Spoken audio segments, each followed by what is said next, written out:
We're back with the GCN Racing News Show.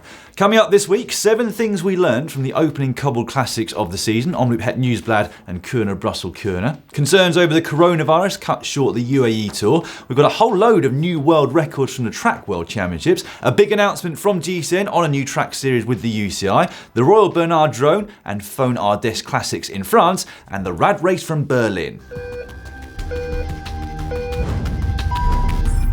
We're going to start with that big announcement though. At the conclusion of the UCI World Track Championships in Berlin this weekend, the UCI unveiled a new partnership with Discovery to reform track cycling from 2021. That is the creation of a new UCI Track Cycling World League. We at GCN will be collaborating with Eurosport Events to organise, promote and televise the league. It's going to be a very exciting new format with the aim of making track cycling more accessible and to open it up to new audiences. The UCI Track Cycling World League will begin in November of 2021 as part of a reform of the track cycling calendar, which will also see the Track World Championships move to a new position in October. We will have more details on this competition coming very soon, but what I can say is that track cycling fans are going to have a lot more race coverage, which you'll be able to watch right here on GCN. We're going to move on now to road racing, and we'll begin with the opening weekend, as the first 2 Cobbles classics in Belgium are affectionately known. Omloop Het Nieuwsblad produced some fantastic racing in both the men's and women's events. In the former, Jasper Stuyven won a 2-up sprint against compatriot Yves Lampaert from De Koning Quickstep, whilst in the women's, there was no sprint. Annemiek van Vleuten overcame a mid-race mechanical and attacked a small lead group on the Muur van Gerardsbergen and wasn't seen again by the others until she'd crossed the finish line in Ninove. A huge thank you, in fact, to everybody who watched our live coverage of that race right here on GCN Racing. I'm also, in fact, very pleased to be able to tell you that we've got the Women's Tour of Flanders, Dwars door Vlaanderen and Brabantse Pijl coming this spring live on this channel. There was a solo victory at Kuurne too. De Koning Quickstep played a blinder there.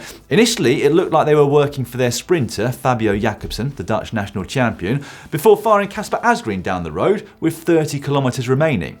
He caught and would eventually drop the riders from the early breakaway and then somehow found the strength to average almost 49 km per hour over the last 15-kilometre lap and hold off the bunch behind.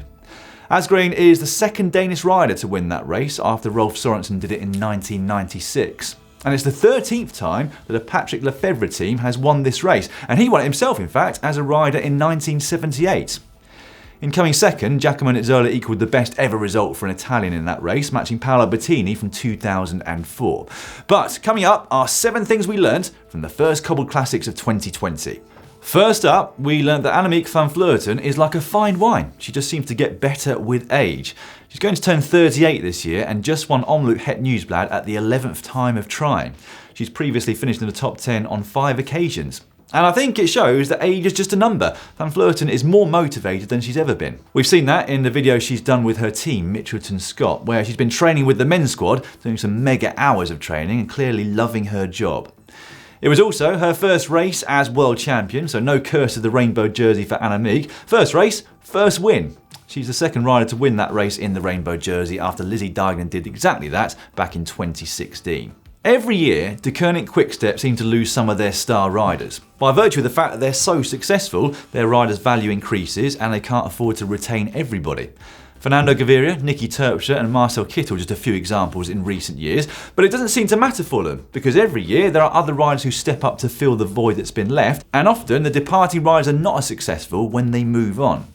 Yes, they may have missed out on the win at Omloop, only getting second, but in winning Kuurne, they took their 14th win of the season so far, and that puts them ahead of this point last year, which is quite incredible when you consider how good they were in 2019. Now, whilst De Koning can't seem to get it wrong, Gianni Moscon just can't seem to get it right. At the foot of the Côte de Trieux, he was involved in a slow-speed crash. Now, in order to retrieve his bike, Moscon had to pick up another that was on top of his, which he proceeded to throw at Jens de Boucheret of B&B Hotels.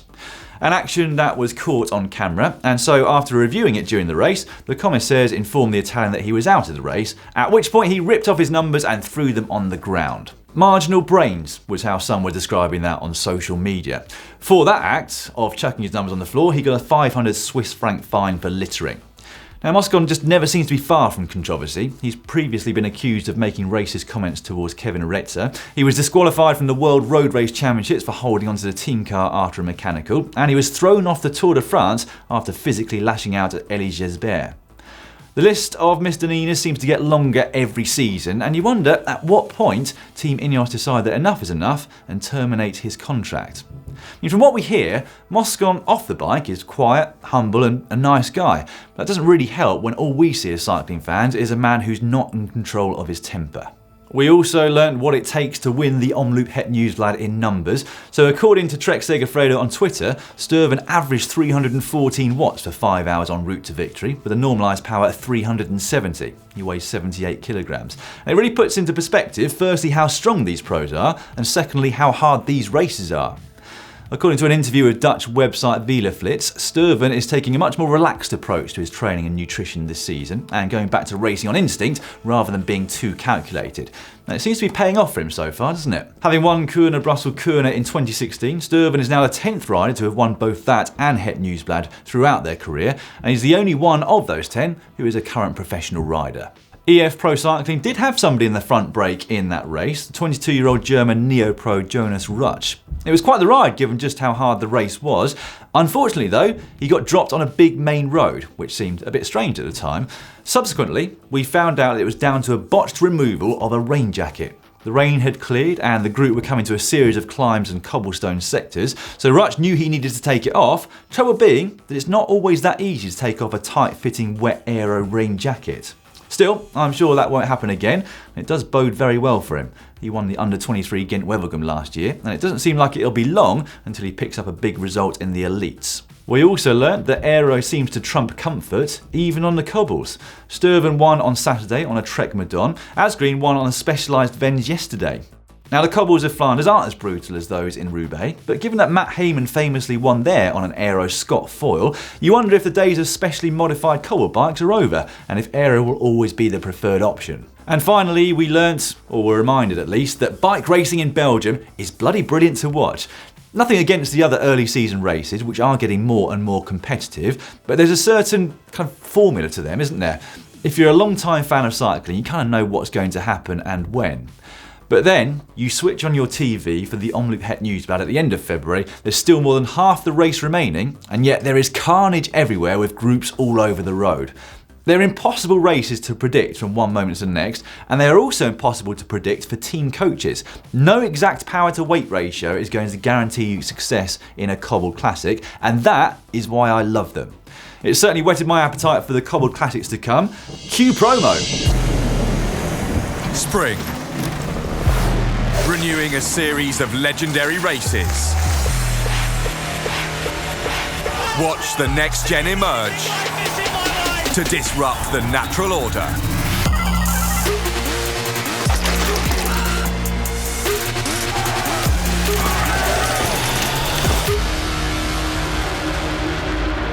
I'm so excited about those races, and I'm sure you are too. In fact, last week's GCN poll over on the GCN app, we asked you which you were most looking forward to, and there was a resounding win for Paris-Roubaix. Only 6 weeks to wait for that one, folks. Meanwhile, over at the UAE Tour, the biggest news was that the final 2 stages of the race were cancelled due to concerns over the coronavirus. Thus, by default, Adam Yates took the overall classification, although that said, he was 99% guaranteed of that anyway. He'd romped to victory on the first ascent of the Jebel Hafid in a display of utter dominance, coming in over a minute clear of Tadej Pogačar in second place. Pogačar got UAE Team Emirates a home win though 2 days later on that same climb, after Alexei Lutsenko made the cardinal sin of celebrating prematurely. Yates, in finishing third, easily held on to the lead.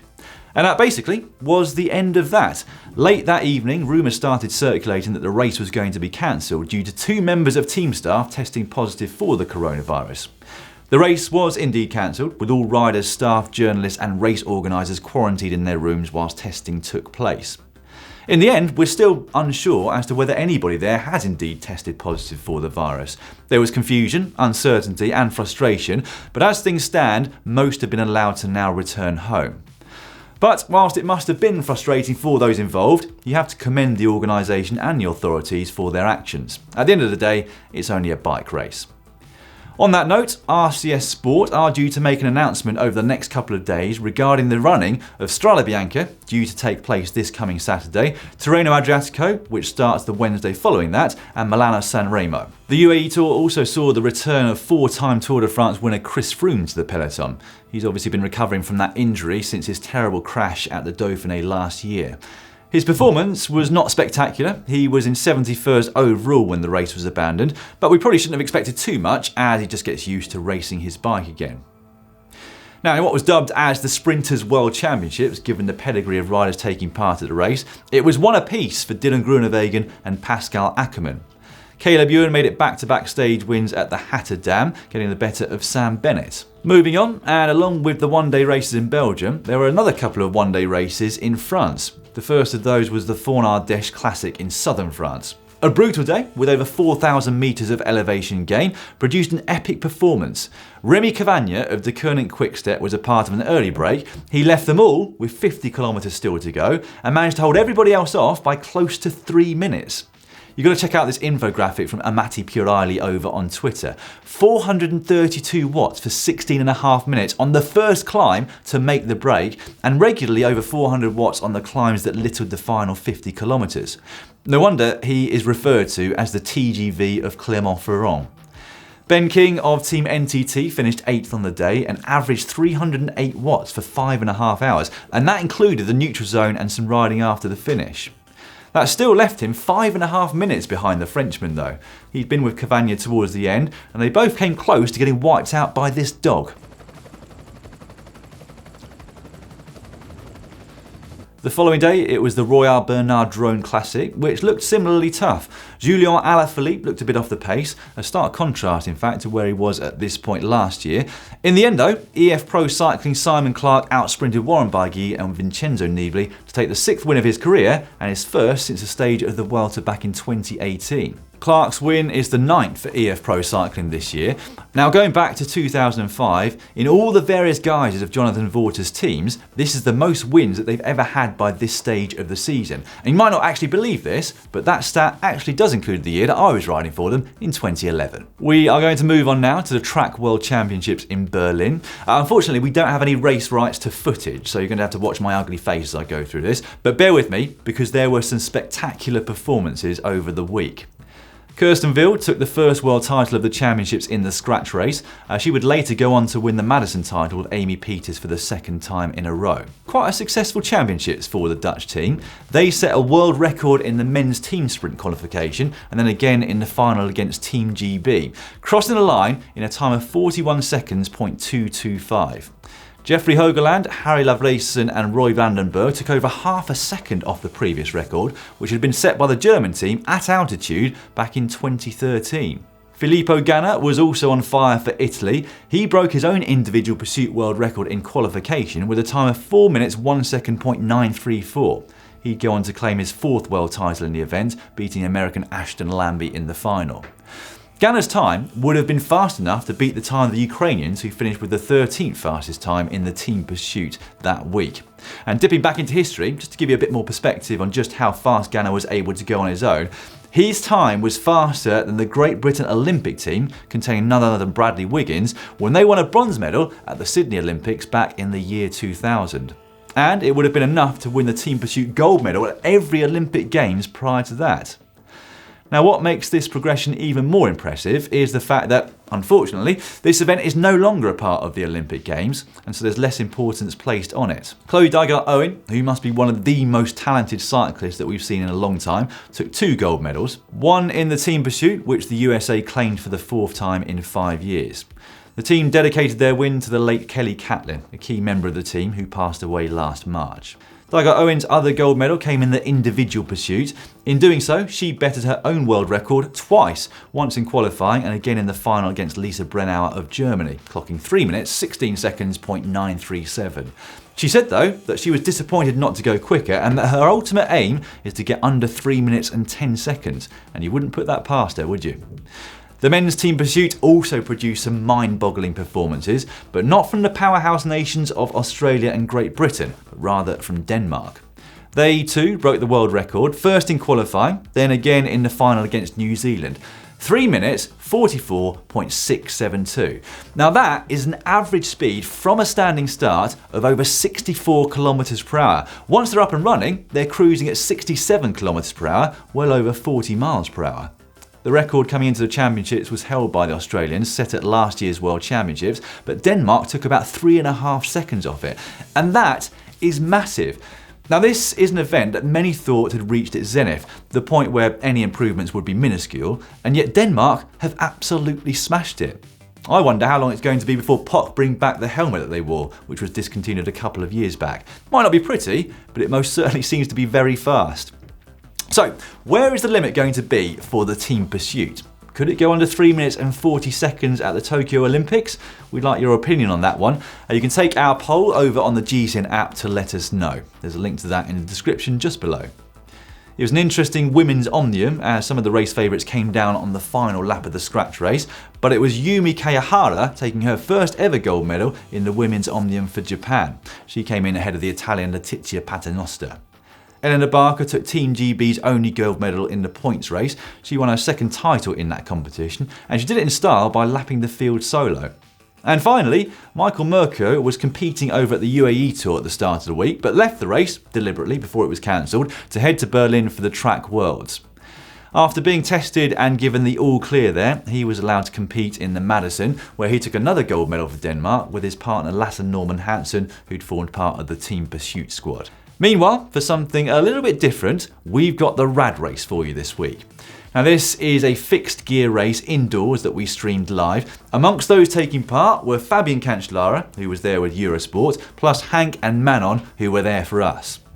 None of them would make the final though, unfortunately, although we've got a great video coming about them not getting there, so that's a bonus.